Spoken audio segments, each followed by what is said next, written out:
Maayong adlaw kaninyong tanan, magandang araw sa inyong lahat. My warmest greetings of love to everyone present today in The Hague, Netherlands. Once again, I would like to thank you for your unwavering love and support for President Rodrigo Roa Duterte and our whole family. I apologize for being unable to make it there today as I am back in the Philippines to continue with my education, because I am sure that is what my father, Dada Rudy, would want. But rest assured, I am one with you in spirit.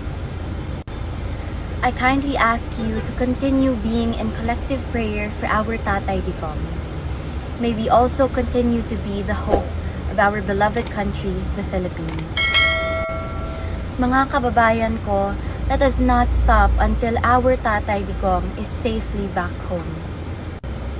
Again, maraming salamat sa inyo. Mabuhay kayo at mabuhay ang Pilipinas. Isang lahi, isang diwa. Was PRRD in a better mood today than yesterday? Yes. Today was a very good day and a very productive visit. So I'm happy that we discussed so many things because I was with my son. So we discussed about sports, we discussed about education, we discussed about scholarships and who should benefit from scholarships. And then we discussed about girlfriends since he will grow up, and then PRD gave him tips and gave him advice about relationships. So talagang it was your son that was the joy of his day today. Yes, oo. Everything was, all our discussion revolved around the life of a young boy who's 12 years old. So.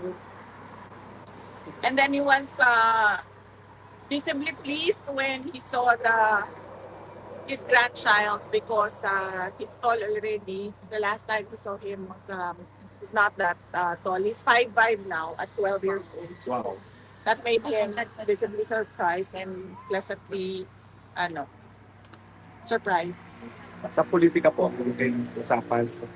Politics, wala. Let me remember, wala naman. Meron siya nabanggit about Marcos, but ayoko na sabihin yung mga binanggit niya. Alam nyo naman na lahat yun kasi nakikita nyo naman kung anong nangyayari sa bansa natin. And he mentioned drugs as well. And the current state of our country in terms of illegal drugs. Okay, questions? VP, may tanong po.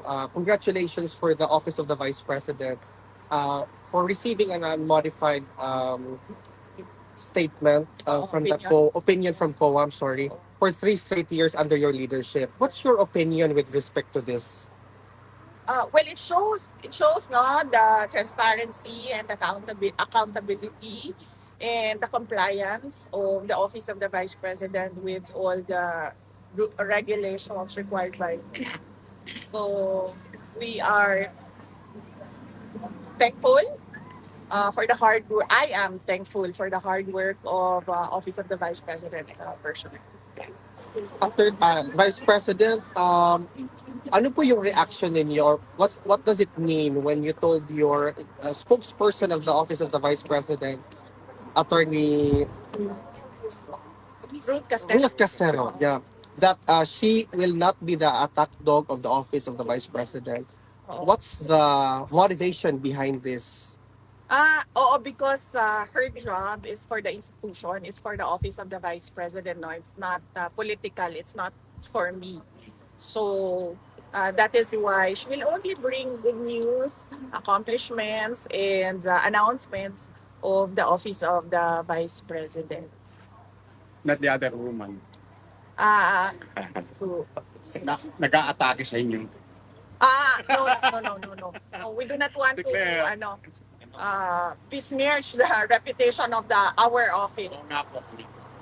VP, speaking po kay spokesperson Castelo, so nabanggit po niya na meron daw pong additional 170 million dun sa budget ng OVP for next year. So ngayon po ang current budget na na-approve ng DBM ay 903 million. Yes. And sabi po ni spokesperson Castelo, for additional employees daw po and other IT equipment, yung sa cost na yun. So, saan po gagamitin exactly yung IT equipment? Tsaka ano po yung purpose ng additional employees? It is best since the office of the vice president already has a spokesperson, no, and she has been allowed to discuss matters regarding everything about the office. So let's just direct the questions to her when she does her press con. She will conduct a regular press con. VP, I know this question has been asked many times.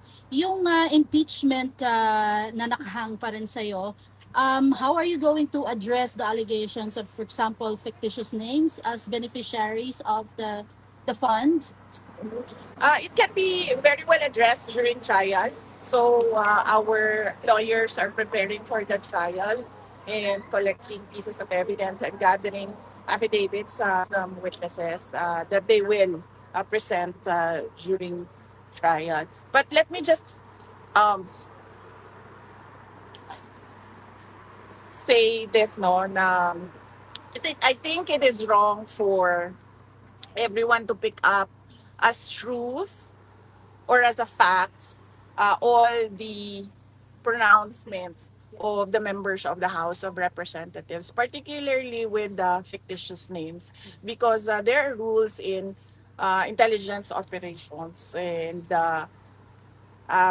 you already heard some of intelligence people who work in intelligence say that aliases are often used in intelligence operations. So, yeah. So it can be deduced that the fictitious names are not real names but aliases. That can be discussed during the trial, ma'am. I do not want to elaborate on intelligence operations. We have an intelligence expert on our side, two actually, who will be our resource persons. So let us wait for the trial. And as I said yesterday, if there is no trial, then I will answer it publicly, which is I just want to wait what will happen to the articles of impeachment. Ma'am, regarding naman po sa case ng inyong aba. So, yung defense team po, si Attorney Kaufman, he seeks to present po yung Senate findings ng committee po or ng panel po ni Senator Amy Marcos. So napag-usapan po ba ninyo yun ni Senator Marcos nung magkasama po kayo sa Malaysia? Tsaka sa tingin po ninyo, ano po ba maging epekto nitong paggamit kung papayagan po magamit itong panel report dun sa ICC case? Not discussed the findings of the committee of Senator Marcos with her. I do not know. They had a private meeting. Attorney Kaufman and Senator Marcos had a private meeting here in The Hague when she came for the rally. And I do not know what they discussed. And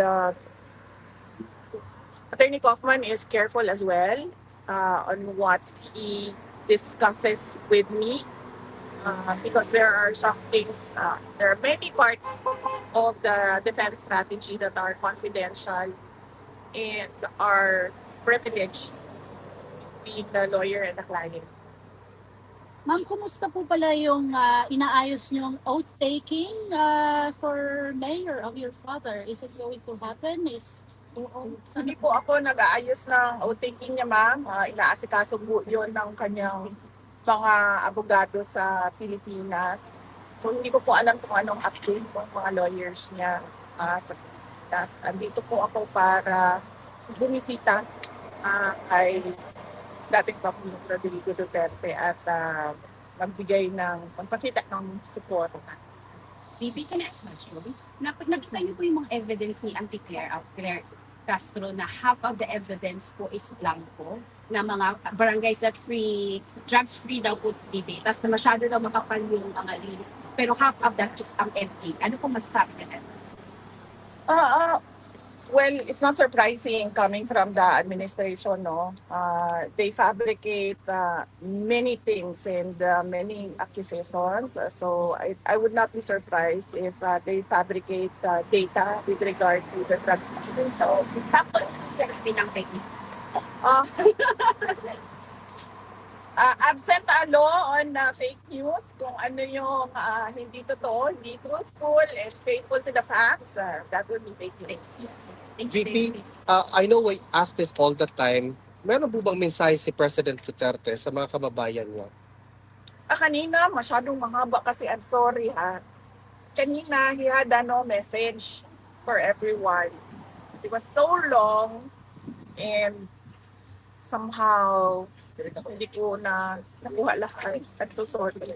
Pero VP, to follow up on that, is our former president ever tired of us asking about his message to us? Kasi meron nagtanong VP. No. I ask him his message every day. Pero gist ko na lang yung kanina na sinasabi niya ha. Sinabi niya, lahat ng ginawa niya ay para sa bansa. At sinabi niya, hindi lahat ng mga nakakulong. He was directing it to my son actually. Sabi niya, not all people in detention are bad. I am not here because I am a kidnapper, I am a robber, I am a holdupper, I am a thief. I am here because I did things for my country. Yes. And I do not regret going after criminals and going after people dealing in illegal drugs for my country. So yun yung gist na medyo mahaba yun kanina. Pwede ako magtanong tungkol kasi kaibigan mo si Amy Marcos.